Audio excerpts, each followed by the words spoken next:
died right there in his Shut off circulation, Yeah. obviously. Yeah.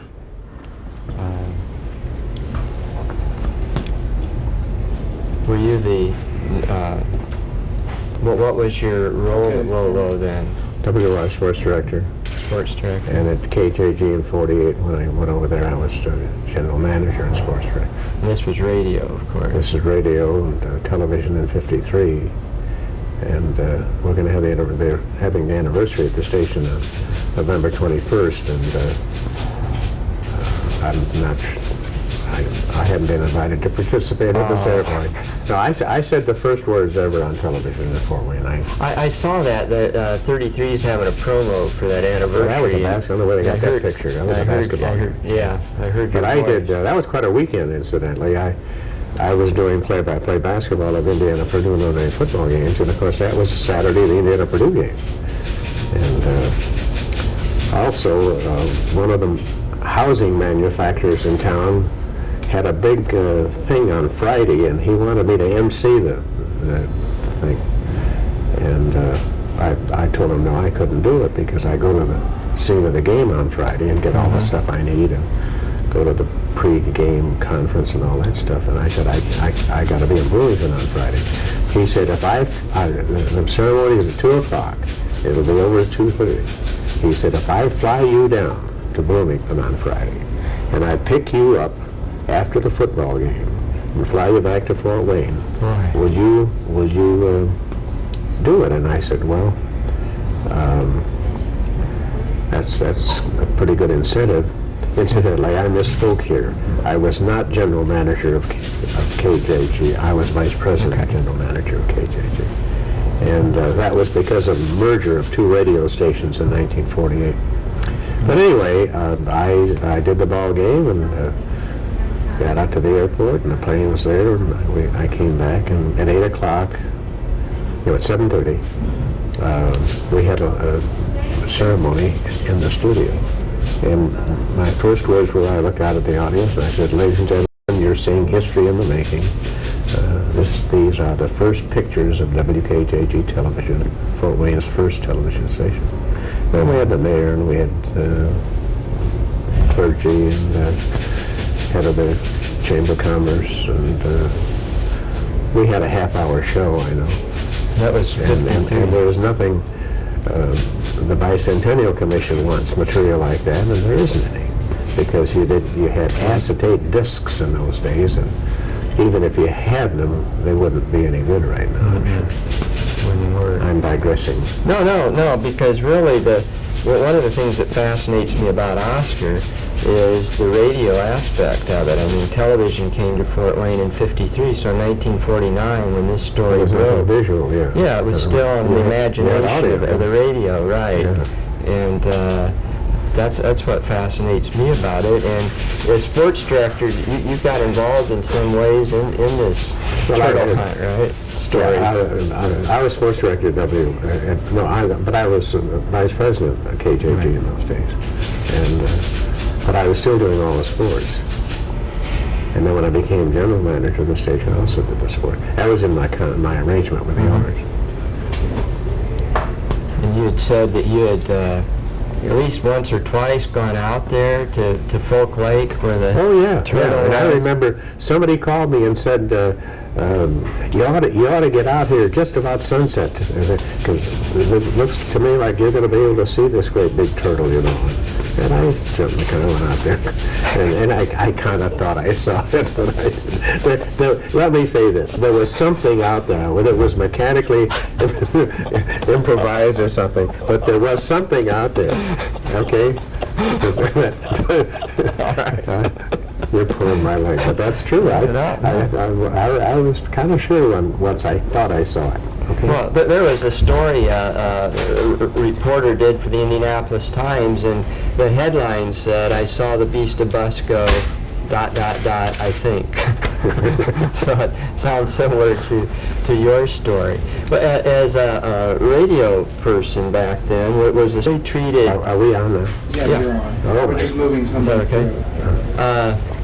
Was the story treated seriously, or as a joke, or did you remember? I mean, like, was it a newsworthy item? I think it started out as a news item, but then as the interest expanded, there was much more conjecture, and I think the more people went out to see it, I think probably they went home disappointed, and so it kind of subsided a little bit. But as I was telling you a while back, somebody told me to come out there at sundown this night because it seemed like something was going to happen. Well, I'm waiting for it, and I almost thought I saw something. Well, I may have seen something, but it was that kind of an arrangement. Yeah, and there's very few documented sightings outside of the family itself. You know, Gail and Helen Harris and their family.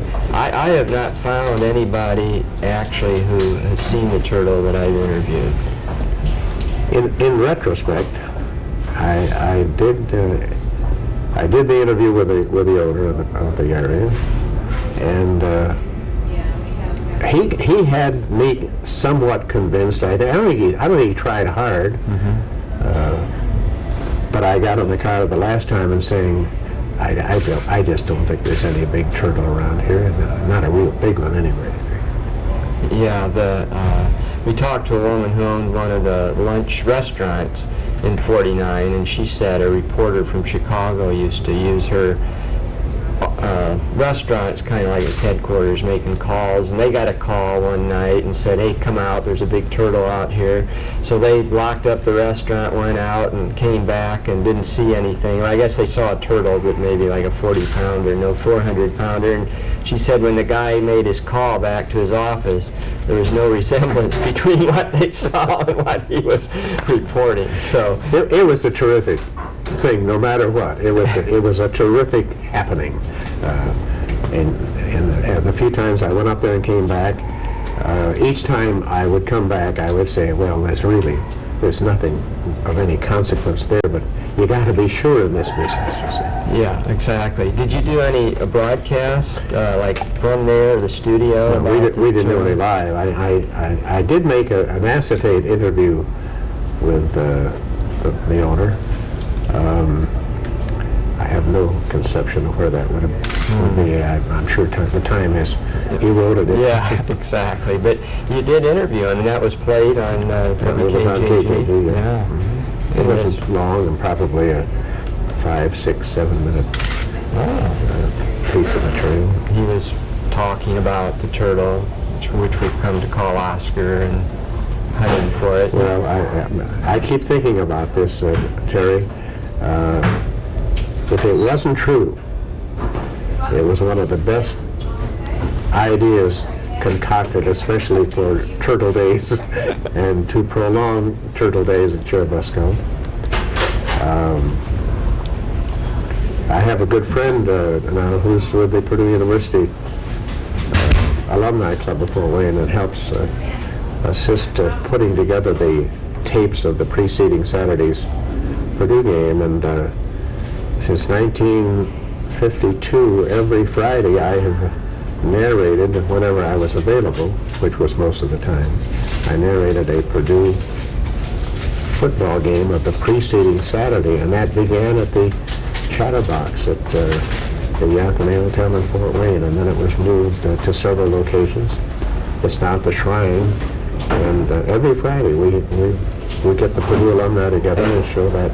Okay, you still do that, right? I still do it. When I talked to you probably a week or so ago, this will probably the last year, I mean. You were working on it. Well, people obviously know you as the voice of sports in Fort Wayne, and with TV, the face of sports, and this gives maybe people a little bit different impression of you, that you did more than just basketball and football. I mean, you were involved in community events, as you say, happening, like at Busco, and you said that earlier that it was just about the talk of the town, around town, for a while. Oh, it was. It had headlines in the papers and human interest stories. There was always somebody who said, I think I saw it. And it's 20 feet wide, you know, and that's good circulation material for the newspapers, too, you see. Yeah, it sure is. And as you say, looking through the research there, it was front page in both papers for about a month there in March. Oh, I would think so. Yeah. And then he went, you know, you're talking about it being a terrific happening, and it is, no matter what. I mean, we got to say that. Made up, real turtle, half the size, whatever it was. I mean, it drew thousands of people out there from all over the country.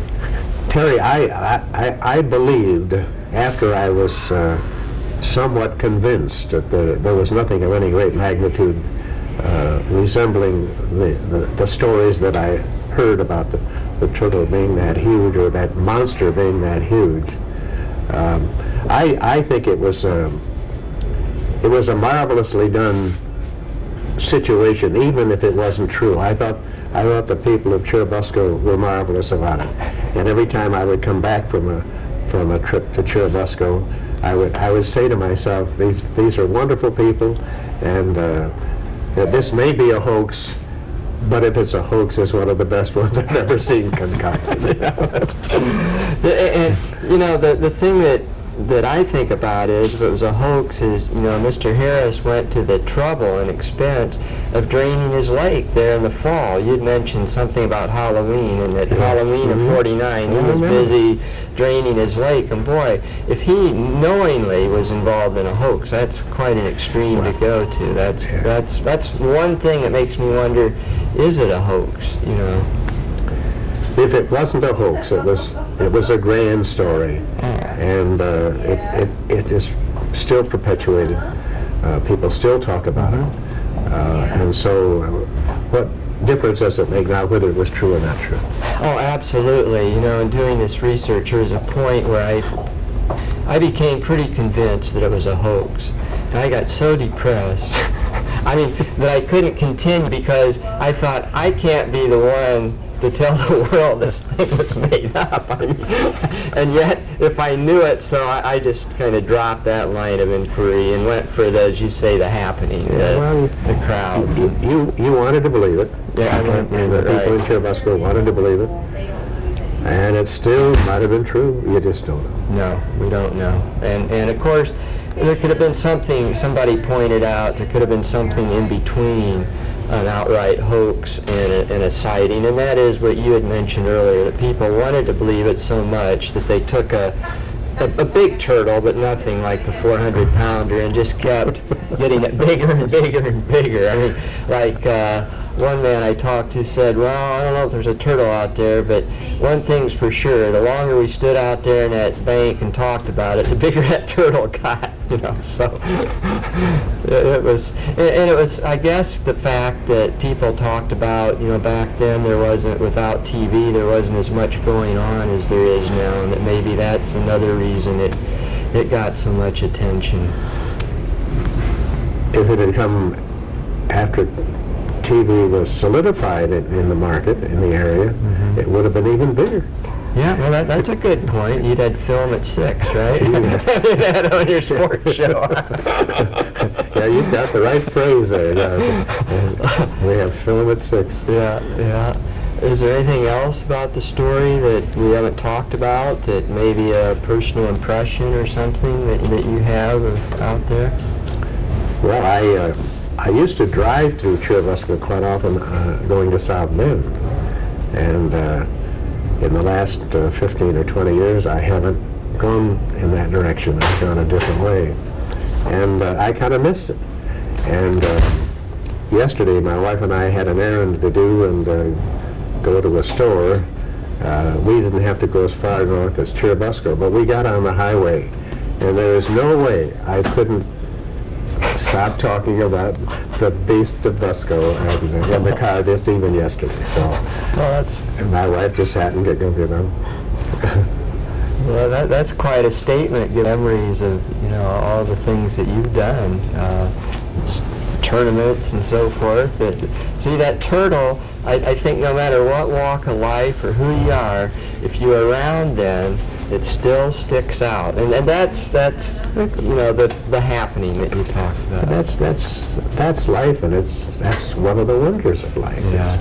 Things can be generated they might get out of hand once in a while, but this isn't anything like that. No. It's just a wonderful, wonderful story. That's it. I mean, there's no violence. There was the crowds were drawn to something they didn't even see. I mean, there was no music and ball games. They just were out there shivering in the cold and looking for this big turtle. I recall another element now. I remember interviewing, at least on 2 occasions, people who lived in Churubusco during the height of this happening. I felt they were straightforward, and I don't think I ever had anybody say, well, I saw it. It was huge, and the owner of that place knows what he's talking about. I never got anything like that. But they still, I think it was like Christmas Eve. They didn't want to open the package to be sure that it wasn't quite what they wanted. That's great.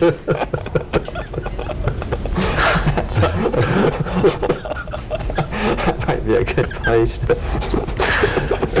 Can I cough? That's the one.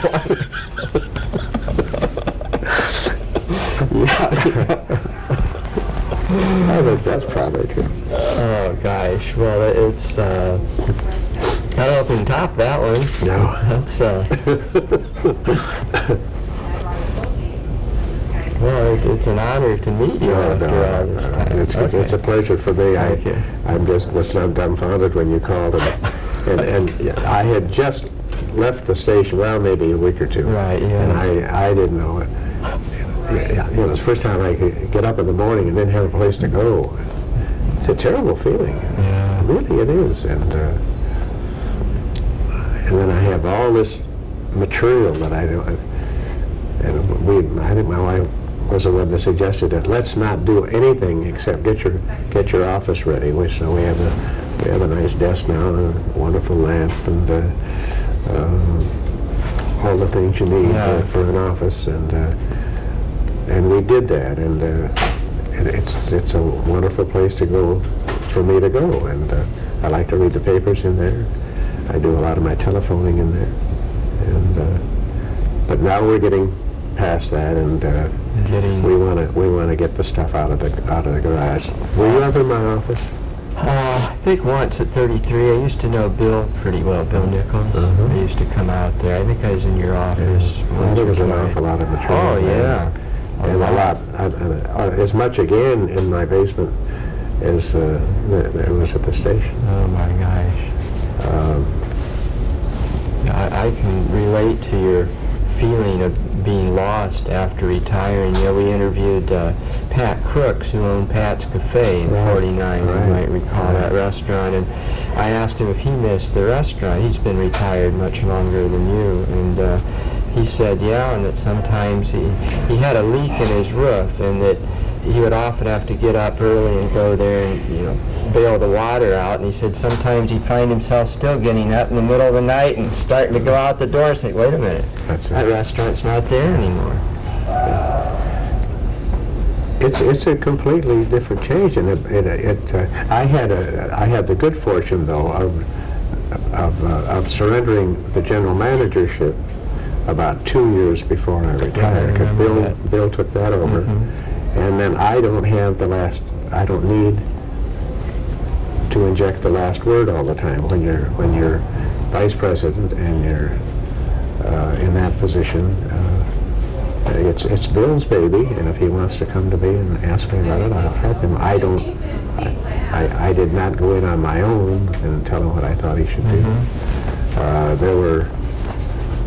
There were some things in the last couple of years that I could see the organization moving further and further away from me, which was logical, because I was general manager, and then now Bill is manager, and he's got to do his thing. And if I allow them to come into me first, and then say, well, you go tell Bill this or something, that's not the way you run an operation. And I just remember the first day after June 1st, getting up, first morning, getting up in the morning, and looking around the bedroom, and I say to myself, I don't have a place to go today. I don't need to go anyplace. And that, I started to work when I was, in junior college in Muskegon, and I had some place to go every day. Now you don't have a place to go. No, but that's not really literally true. You have a needing to do something you want to do, play golf or something. But it's a completely foreign feeling, and a large part of your identity was involved in WKJG, and of course. A large part. I've had some people ask me to write a book, which I had no feeling I want to do. You just had the one meeting this afternoon? It's got to be a Me Too book, and I don't want that. I mean, anything that is of interest to the general public is minimal, really. It has no depth. It's fun, and maybe they enjoyed the game or whatever I was doing, but it's not great recall value to me. A couple of good people that have written articles about me are ones that have kind of thought they'd like to do a book. I think it would be a good idea. But I think that you have a lot of memories, a lot of experiences. I sure have, and that's Technology and the impact from radio to television in its infancy to mini cams and computers and everything we have today, and that I think is significant, that you have a unique perspective from all. It's odd. I grew up in Muskegon. I was born in Muskegon, grew up in Muskegon, went to school in Muskegon. A highly attractive sports community. They're somewhat like Fort Wayne, not anywhere near as large, but there were great sports in Muskegon. We had a hockey team in 1936. Played in the same league that the Comets are playing in now. They were called the Muskegon Reds in those days. But the first time I ever did a live sports event on the air was in 1938, and I broadcast a basketball game in Grand Haven, Michigan, between Muskegon High School and Grand Haven High School. And the first time I was ever live on a sports event, it was a play-by-play of a basketball game. And that's always kind of funny, because people say, how did you learn to do basketball? Well, you learn to do basketball by doing it. But then I came to Fort Wayne in 1940, and in 1941, Fred Salner organizes the Piston basketball team. It was in the National Basketball League. Well, and they were, They were good. They moved to Detroit. They moved to Detroit in 57, but from 41 to 57, except for I left 2 years for the war, but you may not even know this.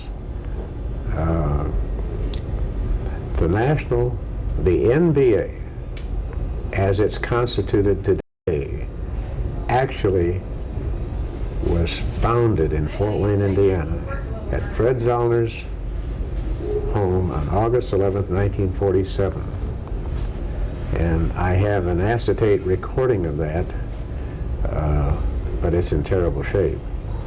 And what had happened is Fred was in the Midwest League here with Indianapolis and Anderson, Indiana, Sheboygan, Oshkosh,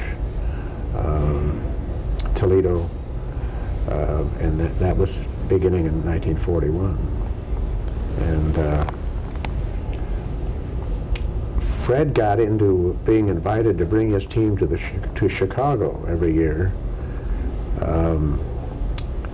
One of the Chicago newspapers, I forget which one, sponsored a national professional basketball tournament in the Chicago Stadium.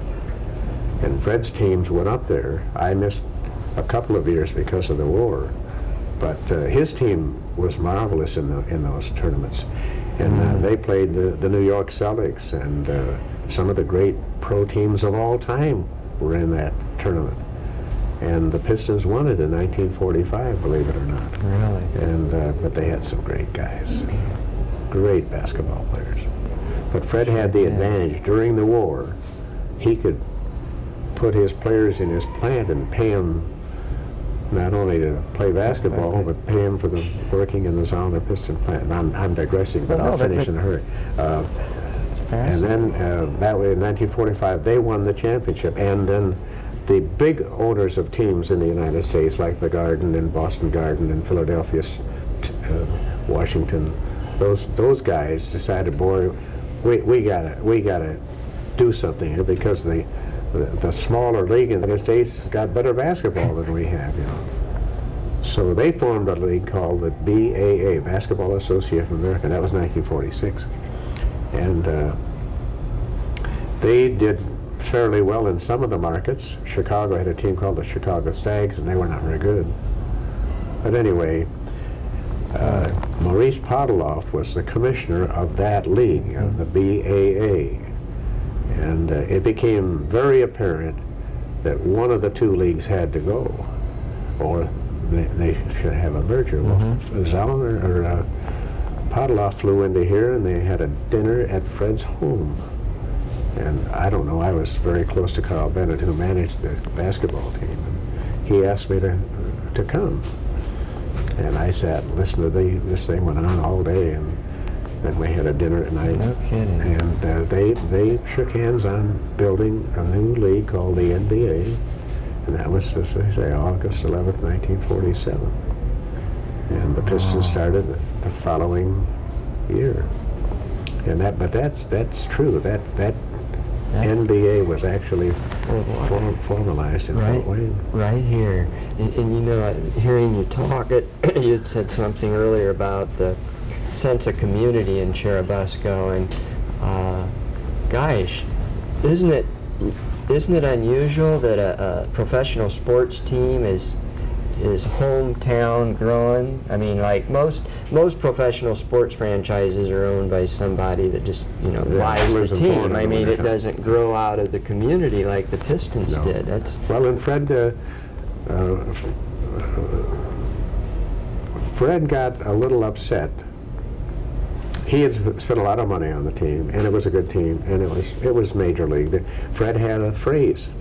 In fact, on his logo said Zollner Pistons with a big Z, and then down below it was Major League.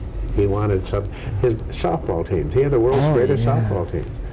I'll never forget, I'm digressing, I'll never forget, we went to New York. We won the Midwest Championship, and the Grumman Aircraft team won the Eastern Championship, and they had a playoff at the Polo Grounds in New York. And I went to New York to broadcast the game back here, and I could not believe.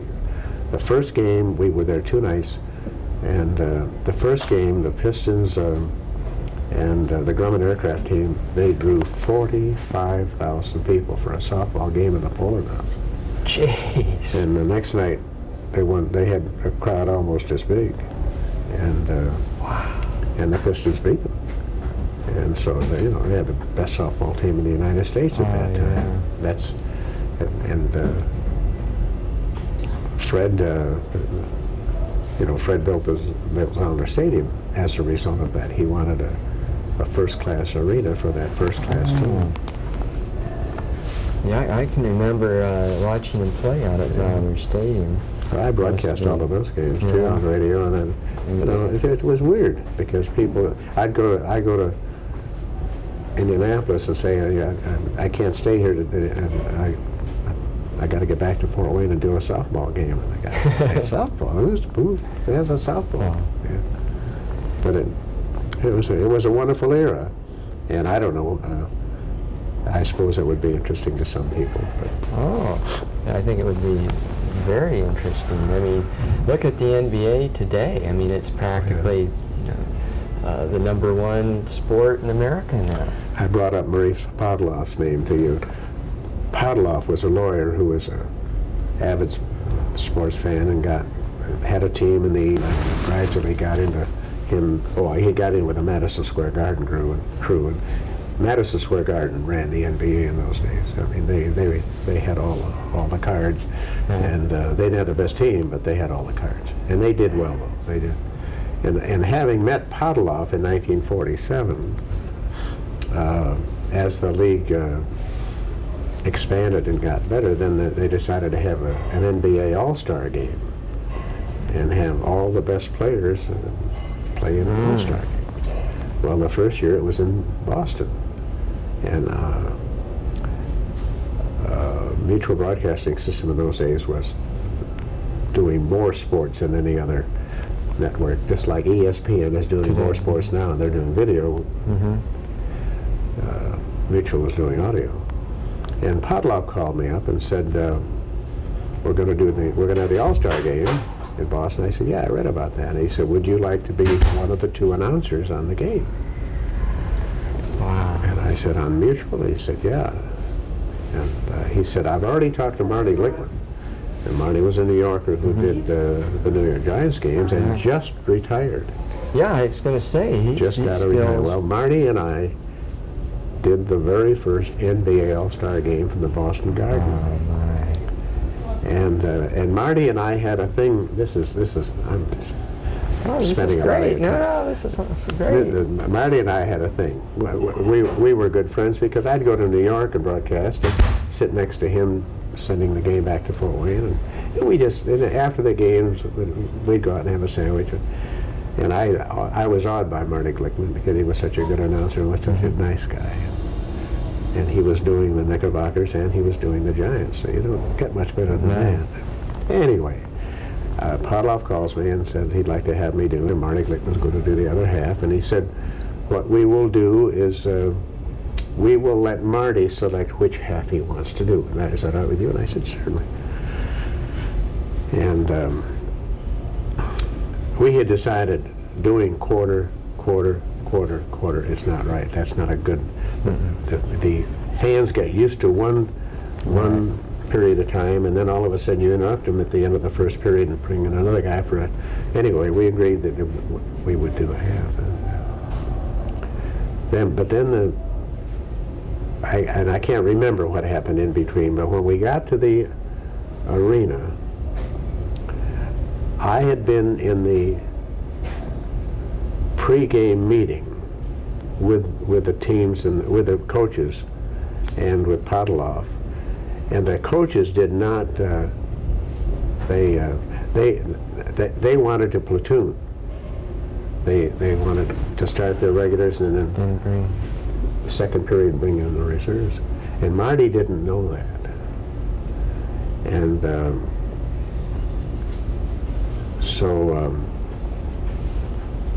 anyway, I'm digressing. Yeah. It ended up that I got the biggies in my part, and Mark Glickman got the substitutes in his part.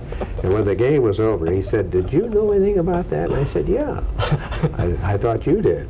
He said, "No, that meant that he started out, and then I got I started out, and then he got the substitutes." Anyway, all the time I would meet Marty, and the rest of my life he would say, "You dirty rat, you got the biggies, and I got the what was that?" But anyway, then the next year they're gonna play in Boston again. They wanted Boston to have one more chance at it because they worked so hard and spent so much money on the first one, and they gave the second BA All-Star game to Boston, and Podoloff called, wondered if I wanted to do it. I said, yeah, and then I said, but you let Marty choose which quarters that he wants to do this time. But it's odd that there's so many of those things. Now, see, that's interesting in a way, but not to the general public. If I would mention Marty Glickman in a book today, nobody around here would have any idea who it is. But I think, given the significance, I mean, that you were, but the NBA is growing to this, multi-international league from those beginnings at Fred Zellner's house. It's screwed up money in this. I mean, the NBA exactly got the football players to make a lot more money. Yeah, and baseball, and and I think it's changed a lot of I'm not a sports fan like I used to be, partly as it doesn't seem to have the same spirit back, you know, when you were announcing. And the All-Star game was in Fort Wayne, There's too, so many other elements competing. Exactly. One thing you would never guess, when the Pistons played in the All-Star game in Chicago, in the finals of it, in Chicago Stadium, which has been remodeled, but it's still a horrible building. That's where the Bulls They play. drew 22,000 people for that championship game. I'm sorry, it was a World's Tournament. 22,000 people, and that to this day, with the exception of some configuration the Bulls have added now, temporary, that was the largest crowd ever to see a basketball game in the United States. And officially it still is. Boy, were you there at the game? I broadcast You it. broadcasted. I see. Look at all these things. I mean, it's just. I mean, I think it's very significant. Did you broadcast the All-Star game from Fort Wayne? There was Sure one. did. Here. Pardon? I sure did, and I've been trying a campaign among the sports people in town. That probably was the greatest single. Absolutely. Let me use the other word. It was the most outstanding single sports event that Fort Wayne ever had. Because they had 12 of the greatest basketball players on one team, and they had 12 of the greatest on the other team. Pat Kennedy was the referee. Pat was the greatest referee of all time. He refereed the game here. I did a network of game. I did the game in all the All-Star cities. Every city that had an All-Star playing in the game in Fort Wayne, we connected with a radio station, and I did that. No kidding.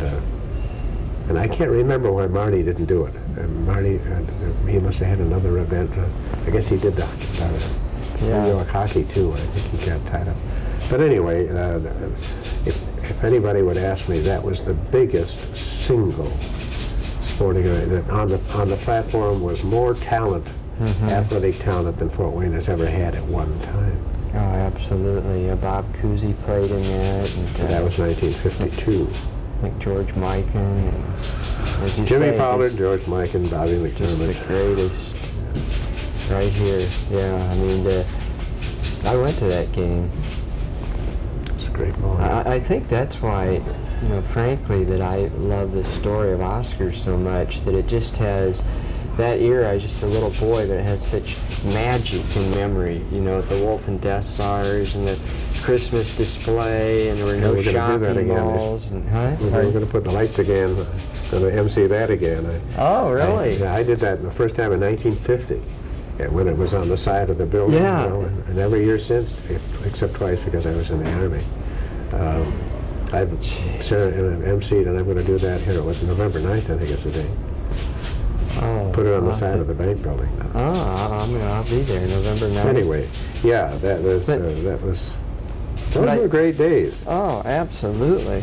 Well, you know, I've been reading a book called The Era, about the baseball era of that time from around 40 through 50. I mean, I think that, I hope you give some thought to this book, because I think that really, it has more significance than you probably think. I'm getting, but anyway, I mean, it was changes in American society too. I mean, we didn't have the violence we have now, and you mentioned the salaries, and you know, everything is so different. And Pro basketball is killing itself with the money. It's just absolutely cruel. It's cruel what's going on. And the pro football players are starting to do the same thing, and it's cruel. I gotta run. Oh, hey, you know, you're Good to see you. Nice to talk to you. You're a very interesting young man. Well, thank you. And I Thank you appreciate very talking much. to you, and I'm glad that we finally got together. Oh, I am too. I just, you know, I think that the voice, hearing your voice on the radio, there's nothing like listening to a sporting event on the radio. Television takes all the imagination out of it. You know, I could picture you saying down the left side, and anyway, that's what fascinates me. Pro sports on television, first of all, the